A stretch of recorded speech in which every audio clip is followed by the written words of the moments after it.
Jo en dic futur. Créixer. Solidaritat. Excel·lència. De tot això, nosaltres en diem La Caixa. Invertim en atenció social, divulgació cultural, educació i recerca. La Caixa és una fundació. La fundació és La Caixa. Yo lo llamo futuro. Yo lo llamo... Molt bé. Bon dia, benvinguts. És curiós perquè si jo hagués tingut que organitzar la taula per l'Anton Costas i per mi mateix... Ara millor? No, de moment era una tonteria, o sigui, no... Que si hagués tingut que organitzar la taula, probablement hauria posat els noms al mig i no en una banda, perquè la impressió de tenir el senyor Costas arraconat a la dreta, per arraconat i per la dreta no ho trobo procedent. Però bueno, no passa nada.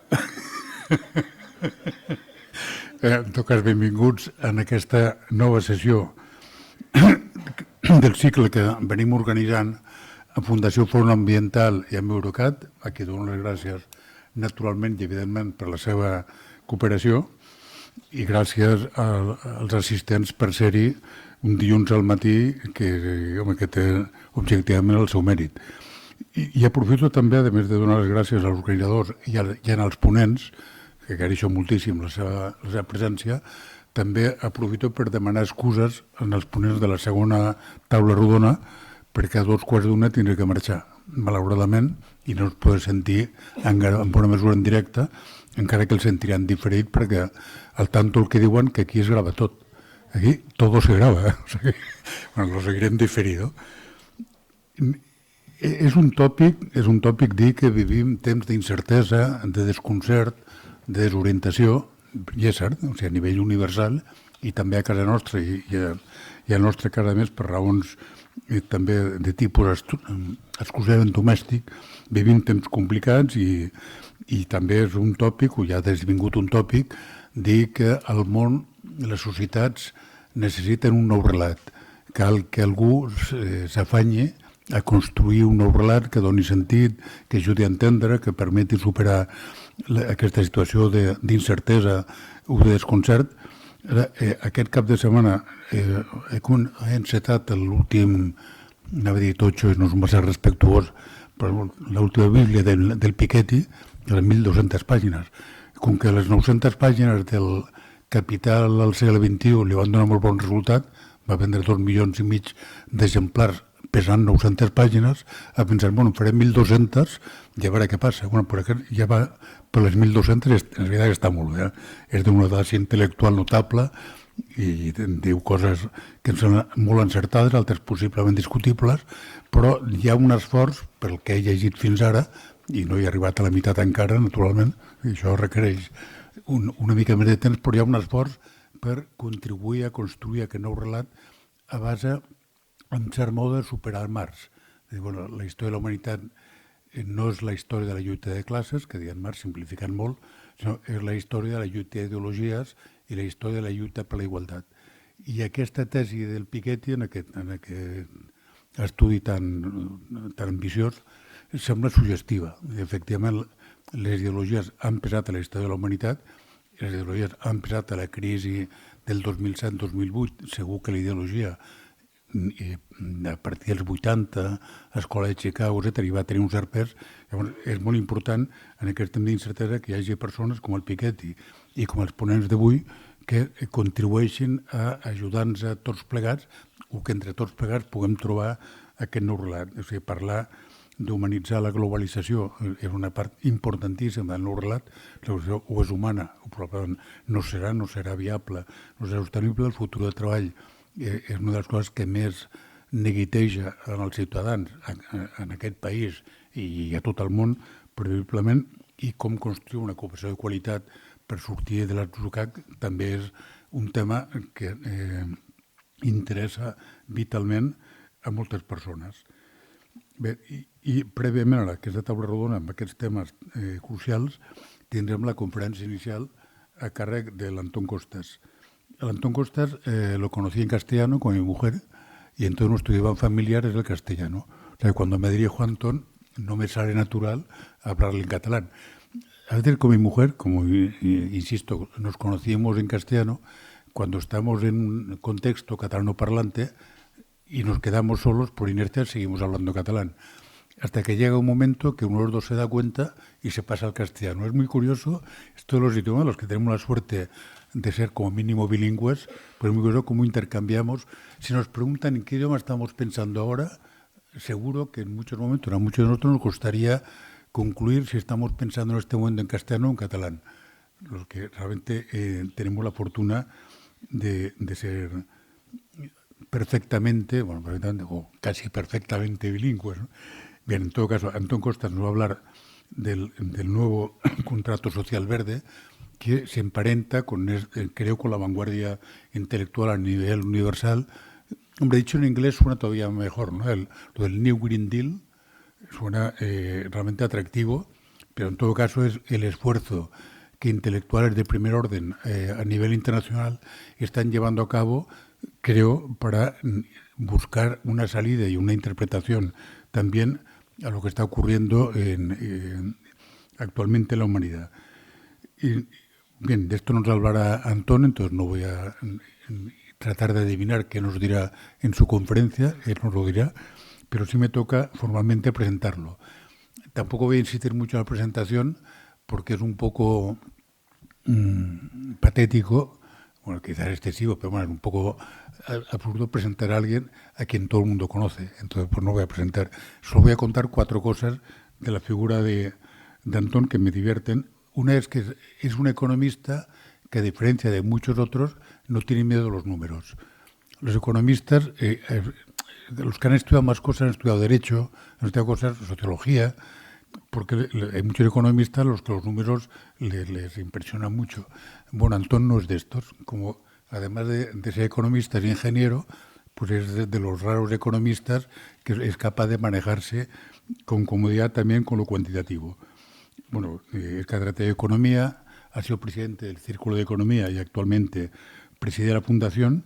Y por concluir esta breve presentación, solo le diré mi impresión de que ha ganado Antón Costas con los años. Usted sabe que con los años pues, nos podemos hacer de todo. Estabilizarnos, mejorar o empeorar. Todo está en nuestra vida. Podemos volver más gruñones, nos podemos volver más esperanzados. Bueno, depende de cada quien. Bueno, Antón Costas, curiosamente, tal como yo lo veo desde fuera, con los años ha ganado en fecundidad. Se publica artículos, libros y tal a mayor ritmo.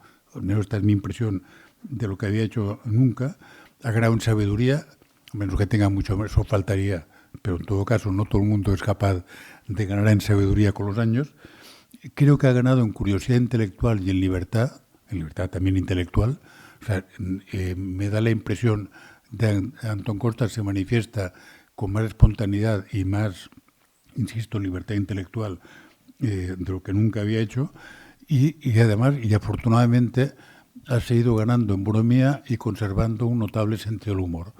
Entonces, todo esto hace que para mí Antón Costas sea una persona, bueno, ya se nota, a la que tengo mucho aprecio, mucho respeto y de la que me siento muy afortunado de considerarme amigo. Bueno, Antón, te toca.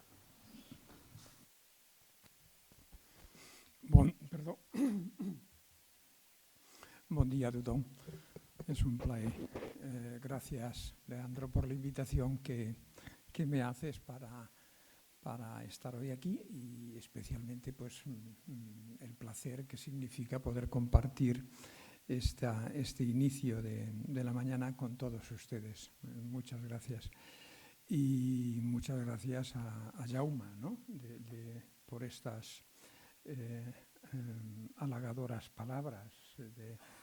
Lo que tengo es un poco de temor ahora de que después de ellas lo vaya a estropear yo con mi intervención, que no responda a los atributos y a las exigencias que ha dicho Jaume. Pero bueno, muchas gracias. Es muy halagador. Con el paso de la edad probablemente vas perdiendo algunas cosas, es verdad. Es posible que ganes otras.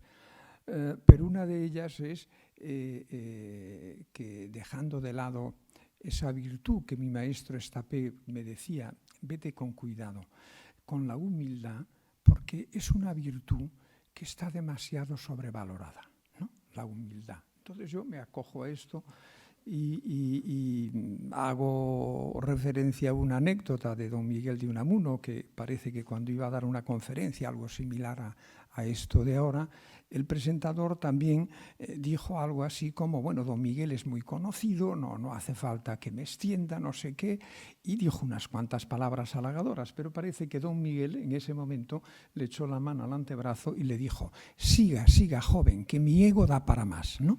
Entonces es bonito, ¿no? ¿Y por qué es tan corto, hombre? Dice, continúe. Muy bien, muchas gracias. De verdad, Jaume, son palabras halagadoras, exageradas, pero muy bonitas. Muy bien. A mí me piden en esta jornada, en esta media jornada, me piden el hablar del nuevo contrato social verde, ¿no? Tengo creo que de 11:15 a 12, me parece, ¿no? Para medir los tiempos. Y querría trasladarles unas cuantas, más que ideas, diría una especie de axiomas personales, es decir, de cuestiones que voy a enunciar, pero no voy a documentar mucho, al menos hasta llegar a la final, que es el núcleo del tema de hoy, ¿no?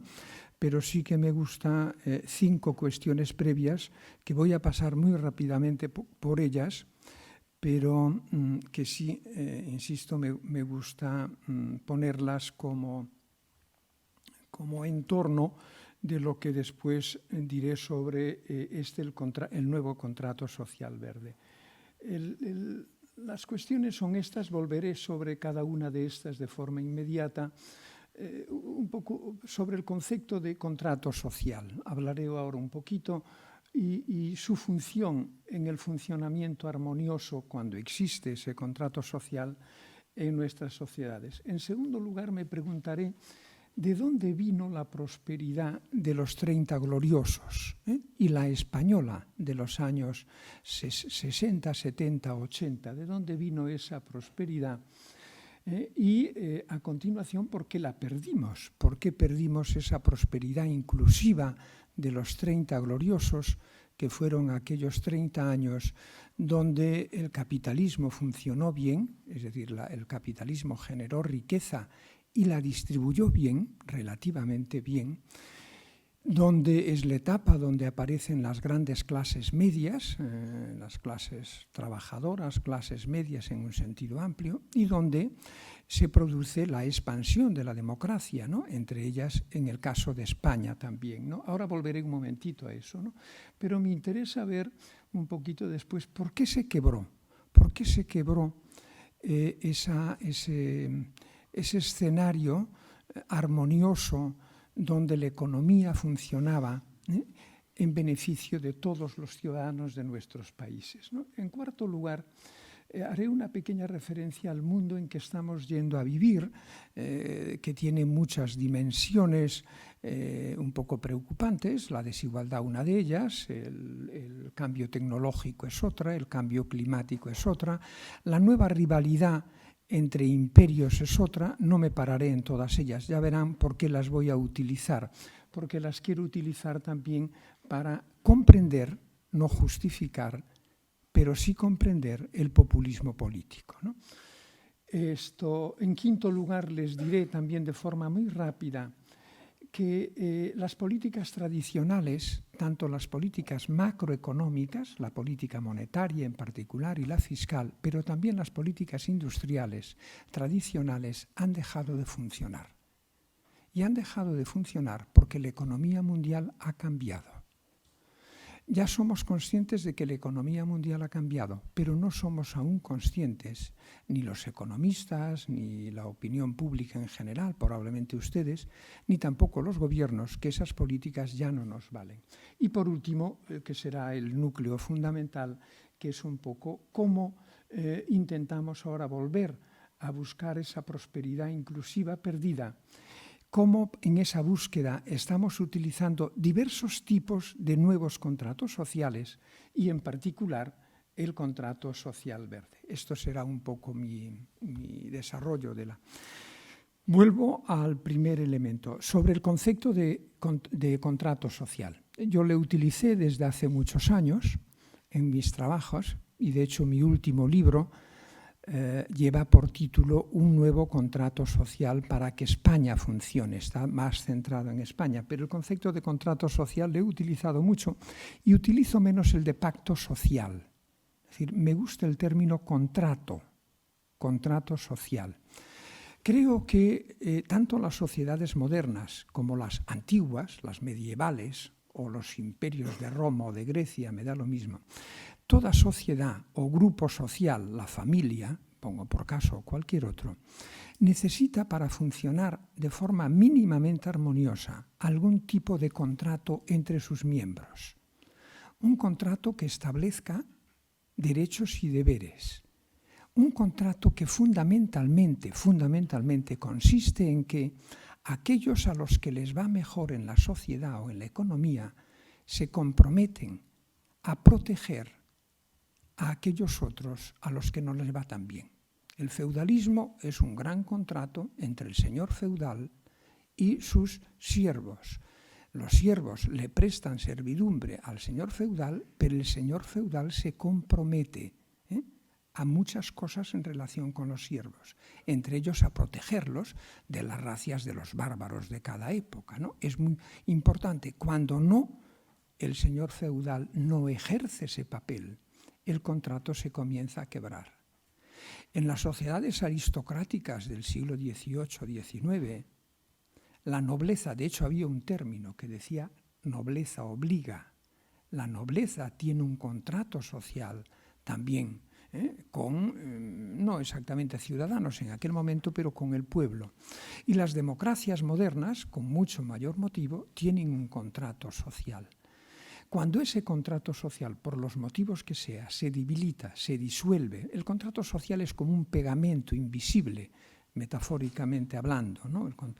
Es como un pegamento invisible. Cuando hay algo que disuelve ese pegamento, que disuelve ese contrato social, vemos cómo nuestras sociedades, sus sistemas políticos y sus economías entran en situación de caos, por decirlo así.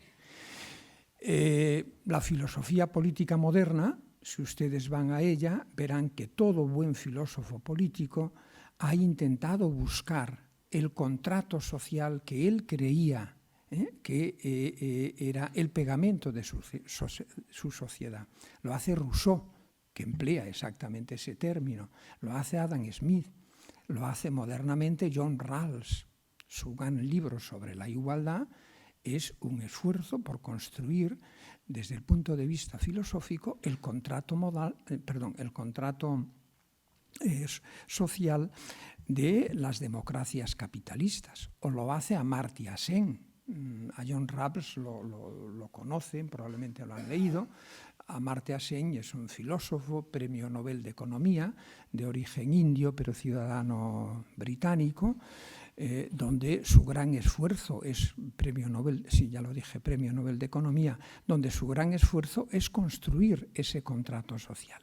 O lo hacen también los libertarios, los anarquistas. Robert Nozick, si lo conocen o si tienen la curiosidad de leerlo, verá que Nozick establece un contrato social de una sociedad libertaria. Por lo tanto, insisto, el concepto de contrato social es un cemento, es un pegamento que toda sociedad necesita si quiere funcionar de forma armoniosa. Cuando existe, vemos que esa sociedad funciona de forma armoniosa. Cuando se rompe, se disuelve, se quiebra, veremos que la sociedad entra en periodos convulsos. No entro más en la cuestión del contrato social, da naturalmente para muchísimo tiempo, pero sí me gustaba dejar establecido eso. Vamos a hablar al final de un contrato social verde, pero tenemos que tener en cuenta cuál es la función, el concepto en todo caso que cada uno tenga y su función en la sociedad.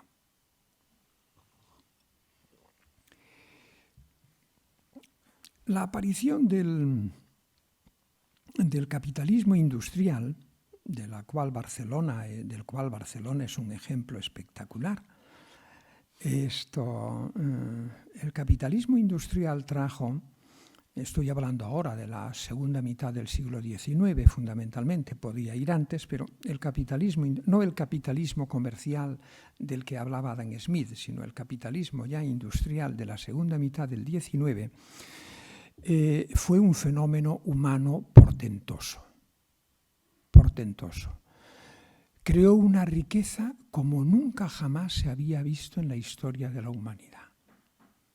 Y ese mismo sistema económico, el capitalismo, hizo visible, no digo que haya creado, hizo visible como nunca habíamos visto una desigualdad espectacular. Barcelona es un ejemplo. Los libros de Laureano Figuerola sobre la estadística de Barcelona en 1847, o el preámbulo del libro de Ildefons Cerdà, son unas monografías espectaculares de cómo el capitalismo barcelonés creó una riqueza y unos nombres de familias que aún perduran, y sus rentas también en algunos casos, ¿no? Pero a la vez creó el proletariado moderno de España, de Cataluña, con sus expresiones de todo tipo, entre ellas las anarquistas, que siguen bastante, por lo que vemos, vigentes en la actualidad, ¿no?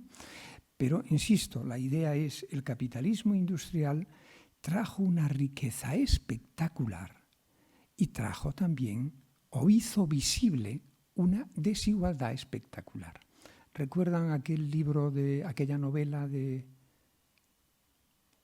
Dickens, Historia de dos ciudades? La frase inicial: era el mejor de los mundos, y era el peor de los mundos. Ahora no recuerdo, la debe escribir sobre 1870 y algo, y es Londres, es Inglaterra. Era el mejor de los mundos, la riqueza, el imperio victoriano, era el peor de los mundos, ¿no?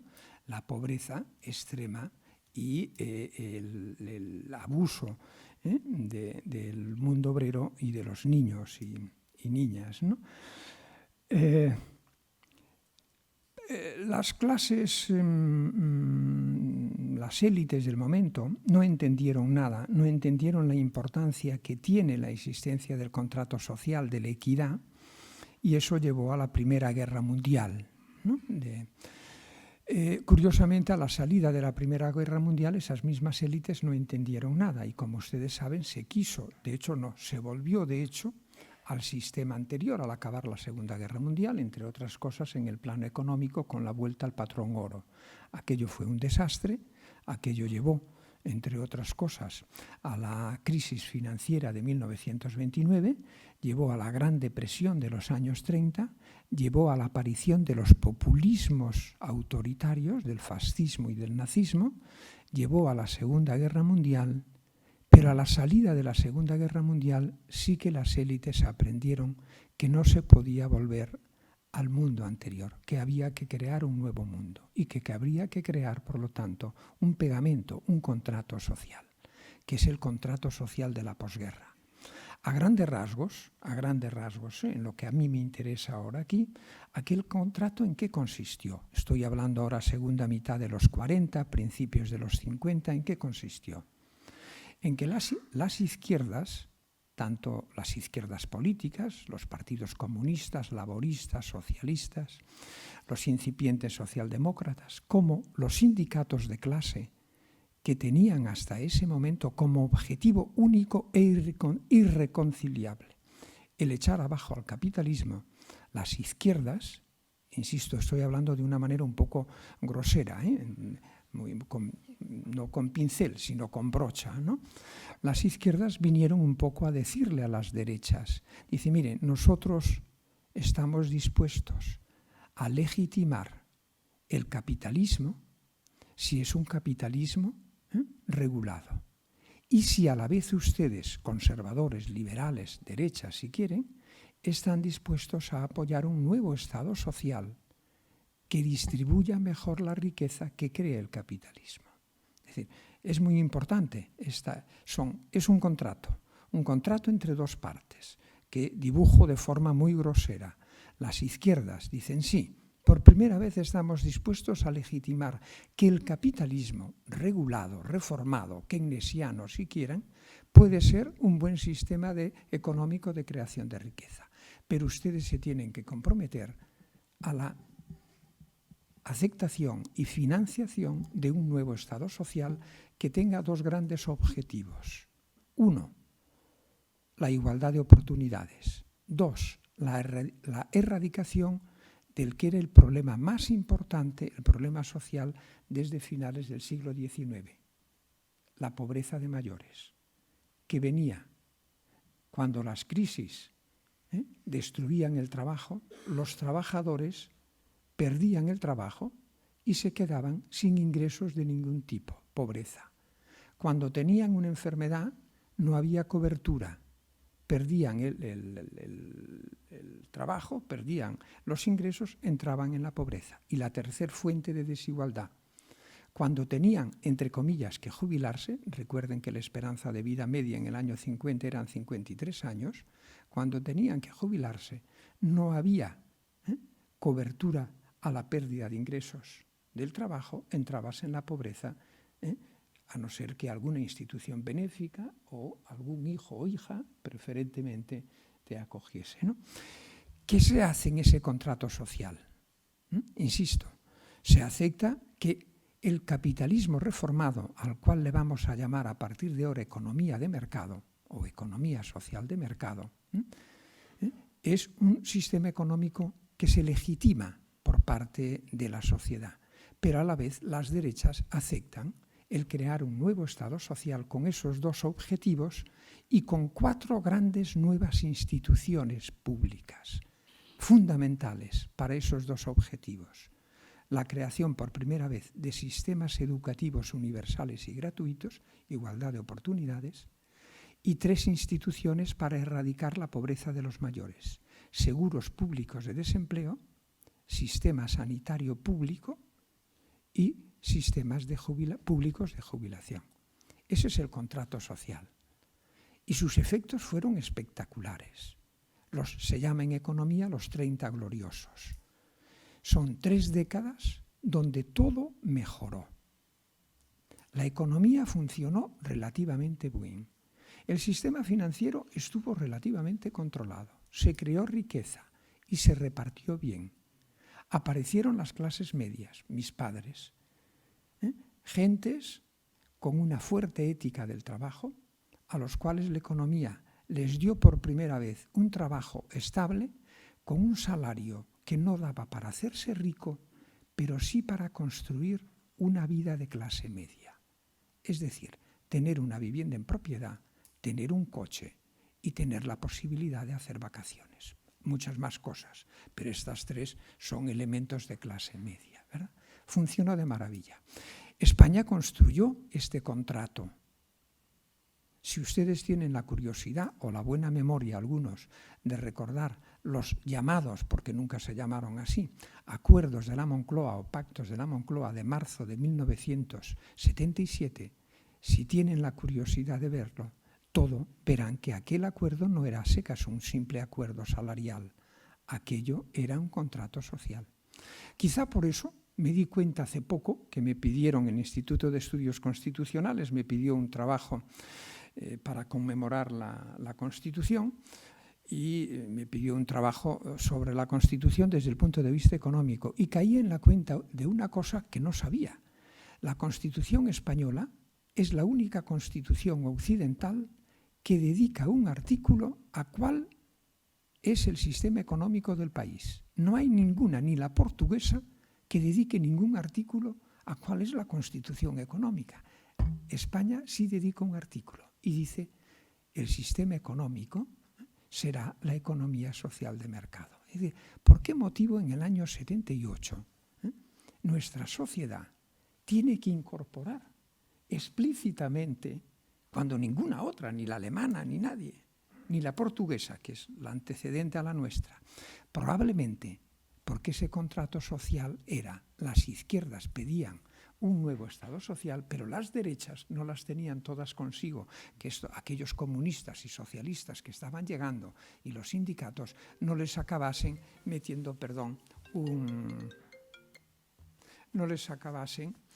metiendo un sistema socialista. Probablemente ese contrato es por el motivo del por qué nuestra Constitución tiene esa referencia. Cierro el paréntesis. Y en España también funcionó muy bien. Pero no fuimos conscientes, y a finales de los años 70 y claramente a principios de los años 80, las cosas comenzaron a torcerse. Aunque aparentemente todo fue bastante bien, hasta 2008, pero comenzaron a torcerse.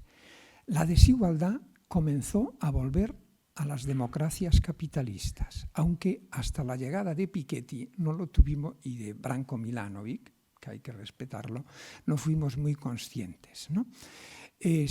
Pero la desigualdad comenzó de nuevo a partir de los años 80. ¿Por qué motivo? ¿Por qué volvió la desigualdad? Porque el contrato social comenzó a agrietarse. Sería mi explicación rápida, mirando la hora, mirando el reloj. El contrato social comenzó a agrietarse. ¿Y por qué? Cuando le hacen esta pregunta a un economista, el economista les mencionará los dos sospechosos habituales. El cambio técnico, que en esos años comienza a ser, recuerden, estoy hablando de finales de los 70 y comienzos de los 80, el cambio tecnológico, la informática, las telecomunicaciones, comienzan las nuevas tecnologías de la comunicación y de las telecomunicaciones, ¿no? Y este es el primer sospechoso habitual, y el segundo sospechoso habitual es la globalización. ¿Nos lo creemos? Porque se sigue diciendo eso. Nos creemos que el aumento de la desigualdad en las sociedades capitalistas, incluida la nuestra, la causa son esos dos sospechosos. Si fuese así, hay algunos gráficos, algunos números que deberían coincidir y no coinciden, y es este.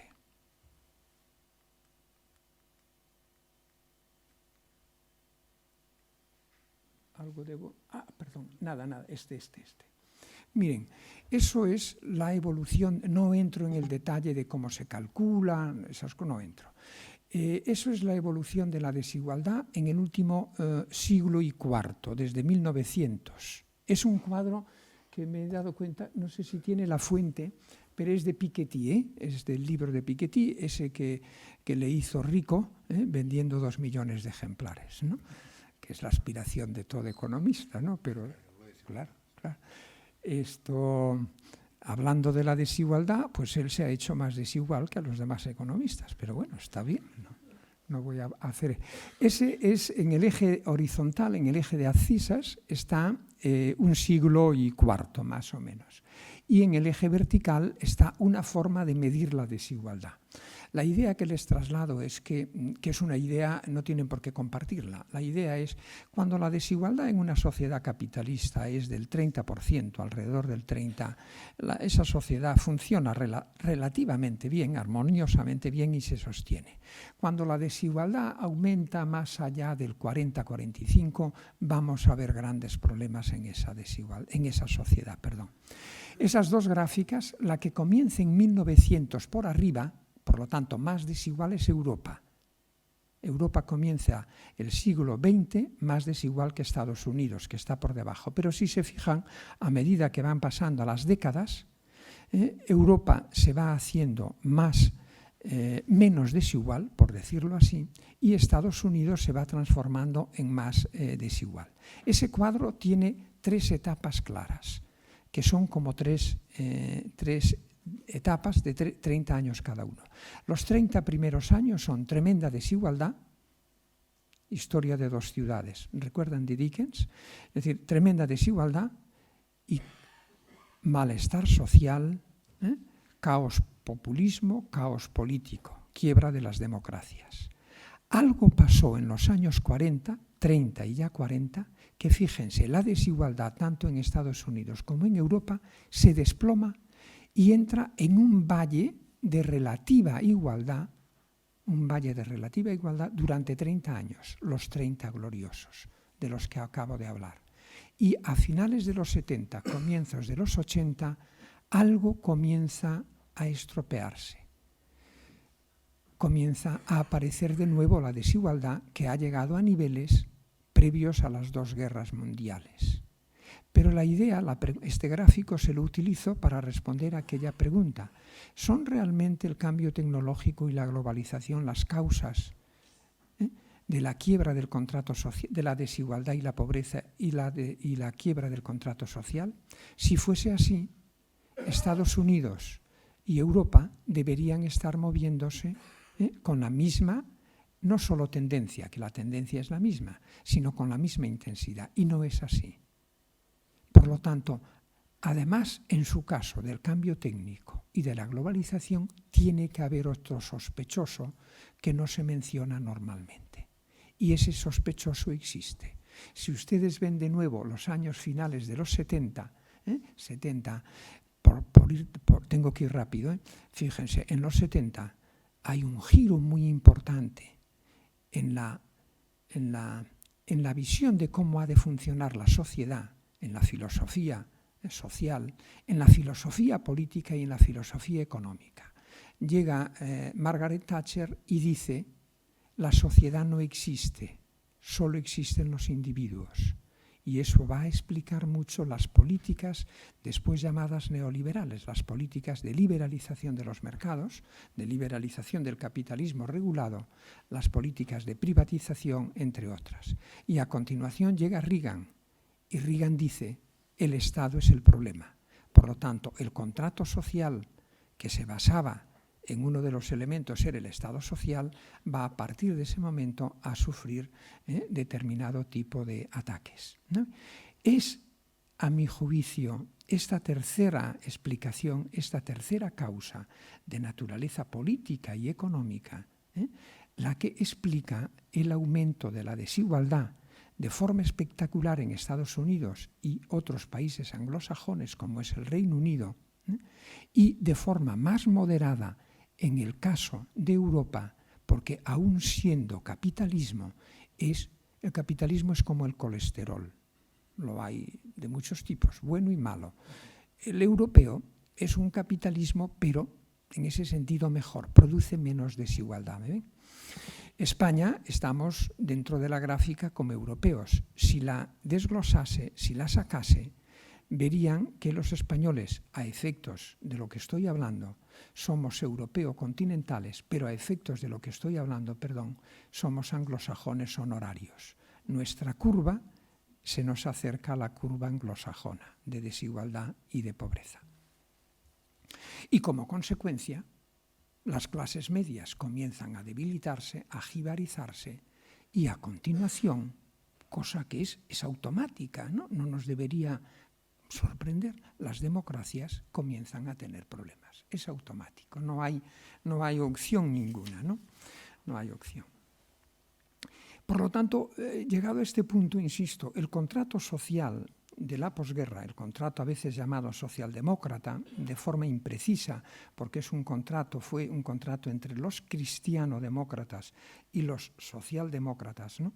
Ese contrato social, a mi juicio, se quiebra, el pegamento se disuelve como consecuencia de la frustración, de la rabia, del resentimiento que se introduce, se inocula en nuestras sociedades a partir de ese momento.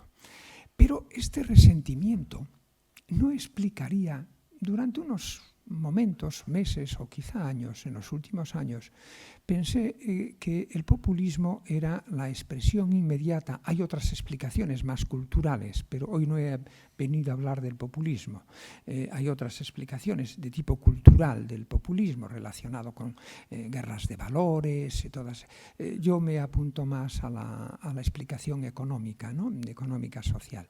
Pero les decía, durante unos años creí que la mejor explicación de lo que estaba viendo en el Reino Unido, de lo que estaba viendo en Estados Unidos y de lo que, sin meterme ahora en camisa de 11 varas, que diría mi abuela en Cataluña, era la explicación por el resentimiento ante la desigualdad. Ahora, a estas alturas, creo que hay otro factor muy importante en nuestras sociedades que hay que introducir también para poder explicar la pulsión populista. Es el miedo al futuro, el miedo hacia el mundo en que estamos yendo a vivir.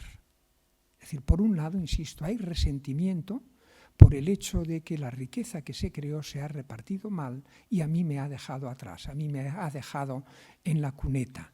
Resentimiento y, por lo tanto, voy a apoyar a aquellos otros que me ofrecen resolver este tema. Pero hay también, a mi juicio, un miedo al futuro. Un miedo al futuro que viene de muchos lados, pero que probablemente, para simplificar, aquí les diré que viene de ese fatalismo con los que algunos tecnólogos y economistas están hablando del cambio técnico y su impacto en el empleo, sin distinguir empleo y trabajo, que es fundamental, pero en todo caso de eso hablarán después. Y en segundo lugar, el miedo al cambio climático, que es un mecanismo poderoso de aumento de la desigualdad.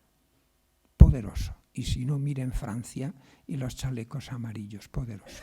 Por lo tanto, resentimiento por la desigualdad que ya ha ocurrido y miedo al futuro por las consecuencias que pueden venir no solo hacia aquellos que ya han sufrido con la desigualdad pasada, sino a aquellos que seguimos teniendo trabajo y que sin embargo sospechamos que podemos llegar también a perderlo, ¿no? Ante este escenario tenemos como dos grandes objetivos delante. Por un lado, hay que revertir la desigualdad, si es posible. Hay que volver a hacer que la prosperidad sea inclusiva, es decir, beneficie a todos. Y en segundo lugar, hay que hacer frente a esa especie de imperativo, por decirlo en términos kantianos, imperativo categórico, pero sería mejor decir civilizatorio. O hacemos frente al cambio climático, no sé si ya al propio cambio o a sus consecuencias, o de lo contrario, tenemos un problema serio. Insisto, voy a focalizar ahora, para acabar, en estos dos elementos. Por un lado, el retorno de la prosperidad inclusiva, que significa reducir desigualdad y pobreza, y otro, enfrentarnos al cambio climático. ¿Cómo lo hacemos? Construyendo un nuevo contrato social. ¿Pero qué tipo de contrato? Y aquí es donde aparecen, a mi juicio, varios tipos de contrato que estamos ya, de alguna manera, votando como ciudadanos. Les traía, pero lo dejo del alto. Les traía una epifanía económica. Ay, que me lo he estropeado. Alguien tendrá que... a ver si ahora lo hago bien y no lo estropeo otra vez. No sé hacia dónde tengo que dirigir bien hacia dónde tengo que dirigir ahora va. Les traía una epifanía económica. Yo estudié economía, me enseñaron economía y tuve que aprender una cosa, que tú en la vida puedes desear vivir en una sociedad más igualitaria, más equitativa, pero que tienes que pagar un coste económico, que entonces la economía crece menos. Y eso era un dilema tremendo. Y lo enseñé a mis alumnos hasta hace 4 años. Afortunadamente, hace 4 años vi que había una nueva epifanía, revelación económica, donde los datos que ahora tenemos, que no vienen del Vaticano, sino del Fondo Monetario Internacional, dicen por primera vez que ese dilema no es cierto, que una sociedad más equitativa da lugar a una economía más sana y más estable. Eso era la epifanía, pero otro día me invitas, Jaume, y hablo de esto. Voy a esto, miren, tenemos 4 contratos sociales, a mi juicio. Es una forma muy, un poco groserita, ¿no? Muy elemental, de explicar lo que quiero decir. Tenemos 4 contratos sociales que nos están ofreciendo y que estamos votando, de hecho, comenzando en todo caso a votar. ¿Cómo me salen? Por un lado, en el eje horizontal pongo la división tradicional de la política de nuestras sociedades, ¿no? Unos deseaban vivir en sociedades más igualitarias, con una filosofía social igualitaria, y con un estado de bienestar, es decir, con redistribución fuerte, un estado social, ¿no? Mientras que otros, ¿no?, a su derecha, deseaban legítimamente vivir y construir y vivir en una sociedad con una filosofía social más individualista, legítima, con un estado social que exista, pero pequeño, con escasa redistribución, y en medio nos vamos situando todos, ¿verdad? Esto era la división tradicional. Ahora hay una nueva división, un eje vertical, donde los ciudadanos también nos dividimos o clasificamos en si somos partidarios de una economía abierta y mercados flexibles, o por el contrario, hacia abajo, si somos partidarios de una economía más cerrada, más protegida, ya sea en términos comerciales, con aranceles, o en términos de flujos migratorios. Si mezclo esos dos ejes, me salen 4 celdillas, que son 4 contratos sociales. Todos ellos intentan, espero no haberles perdido, todos ellos intentan volver a traer la prosperidad inclusiva y hacer frente al cambio climático, ¿de acuerdo? Y ahí tienen ustedes, por un lado, lo que llamo, los términos no son imprecisos, estoy dándole vueltas, pero ahí están, por un lado, el reformismo liberal conservador. ¿De qué hablo? Miren, hay, que les intereso en esto, en Estados Unidos, hace unos meses escasos, acaba de aparecer una declaración extraordinaria, a mi juicio, publicada en el Wall Street Journal, ¿no?, firmada por, qué número curioso, 3.333. Así es el número de firmantes, entre los cuales hay 4 anteriores presidentes de la Reserva Federal, es decir, del Banco Central de los Estados Unidos, no estamos hablando de cualquier persona. Hay 27 premios Nobel que firman este documento. Hay 15 antiguos chief economists, es decir, responsables del Consejo de Asesores Económicos del presidente de los Estados Unidos. Y hay 2 antiguos secretarios del Tesoro de los Estados Unidos. Y a partir de ahí, economistas de todo tipo, muy conocidos. 3.333 economistas. Hablan de la prosperidad inclusiva y hablan del cambio climático. Y ofrecen este contrato a la sociedad, que es lo siguiente, que la mejor forma, dicen ellos, de hacer frente a la desigualdad y la pobreza y el cambio climático es un impuesto, una tasa, un impuesto sobre el carbono, la emisión de CO2. Pero van más allá que lo habitual entre los economistas. Dicen, este impuesto, que se recaudará cada mes, se repartirá de forma igual entre todos los ciudadanos de Estados Unidos cada trimestre. Aparece por primera vez la idea de compensación. Y al ser una cantidad igual para todos los ciudadanos norteamericanos, en términos proporcionales, es mayor para los más pobres que para los más ricos, ¿me ven? En términos relativos. Esta es la propuesta de los economistas, usar los mercados y usar los incentivos, en este caso de tipo negativo, el impuesto, y los positivos, el reparto del ingreso de ese impuesto entre todos los ciudadanos. Esta es la propuesta liberal conservadora, esta es la propuesta de los economistas, este es el contrato social que ofrecen los economistas.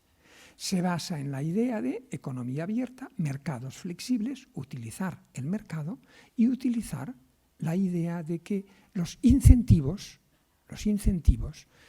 modifican nuestra conducta, ya sea como consumidores, en este caso de consumo de productos que emiten CO2, bajarlo y a la vez, insisto, hacer frente a la desigualdad y la pobreza repartiendo ese inmenso ingreso de ese impuesto entre todos los ciudadanos cada 3 meses. Y dicen, y esto se debería extender a todos los países, a Europa.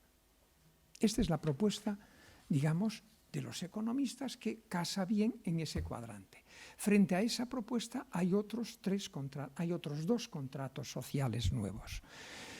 Es lo que llamo ahí contrato social de la nueva derecha. Mi mujer, cuando ve esto, siempre me dice, pero ponle nombre de partidos y de líderes. Dice, sí, pónselos tú, le digo yo, ¿no? Dice, cada uno de ustedes pónganselo y pónganle el lugar concreto del cuadro, porque puede estar más el centro, más hacia arriba, más hacia abajo, pero eso se lo dejo a ustedes, ¿no? El contrato social de la nueva derecha básicamente también ofrece, Trump también ofrece hacer frente a la desigualdad y la pobreza en Estados Unidos. Ofrece reducir la pobreza de los condados del centro de Estados Unidos. Lo ofrece. ¿Pero cómo?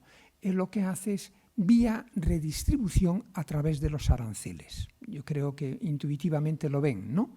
Es decir, utilizar los aranceles como elemento redistributivo y decirle a las empresas, tú no puedes estar en China, tú me tienes que fabricar en Detroit, entonces me pondrás de nuevo puestos de trabajo en Detroit con buenos salarios y así los condados de Detroit volverán a tener prosperidad. Ofrece eso y a la vez niega, en términos generales, es negacionista en términos de cambio climático y es contraria a la inmigración también como un elemento redistributivo, reservar los puestos de trabajo nacionales para los nacionales.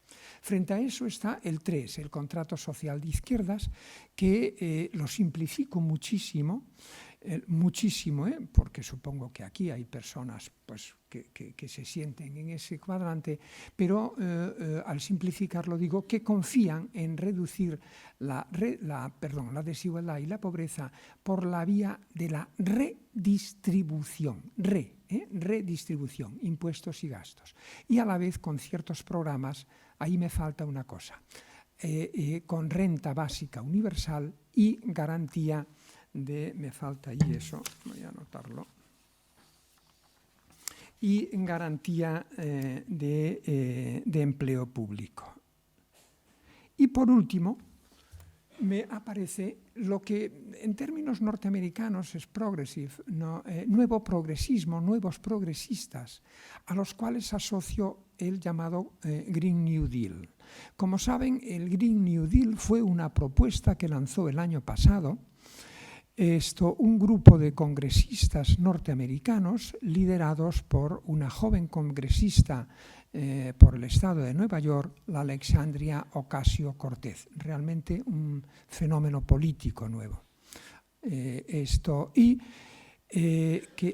A lo largo, diré ahora en qué consiste ese programa, ese contrato, pero a lo largo del último año les quiero hacerles la advertencia que el inicial contrato social verde que ofrecía, por personalizarlo en Alexandria Ocasio-Cortez, que tenía 3 elementos básicos. Por un lado, que el 100% de la demanda de energía de los Estados Unidos se lograse en el año 2040 a través únicamente de fuentes de energía limpias, renovables y sin emisiones.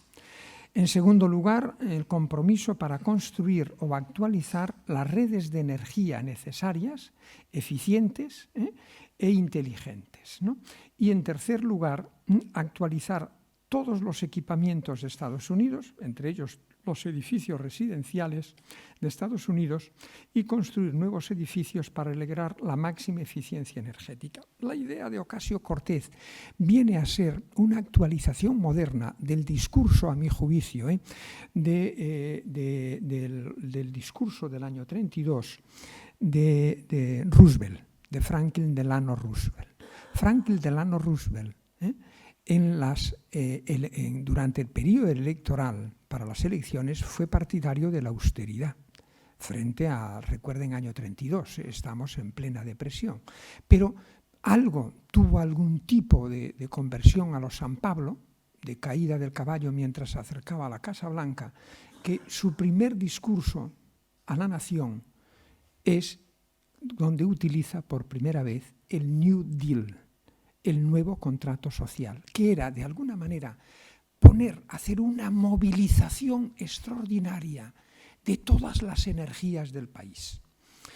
Era un escenario de preguerra y por lo tanto eso de movilizar todas las energías del país encuentra mejor disposición probablemente que hoy. Pero Ocasio-Cortez va un poco, a mi juicio, viendo eso, movilizar todas las energías del país, Estados Unidos, para hacer frente a esos dos grandes retos, la desigualdad y el cambio climático. Y ofrece, insisto, lo he puesto en el eje horizontal, lo he puesto en la parte derecha. Hablo de filosofía social solidaria, fuerte Estado social, fuerte redistribución, y he metido un nuevo término, Estado emprendedor. Es decir, Ocasio-Cortez es asesorada, entre otras, por Mariana Mazzucato, y es un poco esta nueva orientación que viene a decir, si el Estado contribuye a la riqueza privada, a la creación de Google, de Apple y demás, debe recibir también los beneficios correspondientes como un accionista más. Va en esa línea, no entro ahí. Bueno, este es el contrato social verde. Insisto, es la idea de que hay que hacer un nuevo contrato social vinculado a la idea de que hemos de volver a recuperar la prosperidad inclusiva. Hemos de volver a hacer que el capitalismo funcione en beneficio de todos, que el capitalismo sea justo e inclusivo. Esto es el último término utilizado, yo también, pero lo ha utilizado últimamente también Stiglitz, ¿no? Volver de nuevo, insisto, a que el sistema económico, a que la economía funcione en beneficio de todos. Eso es el objetivo a corto y medio plazo más importante.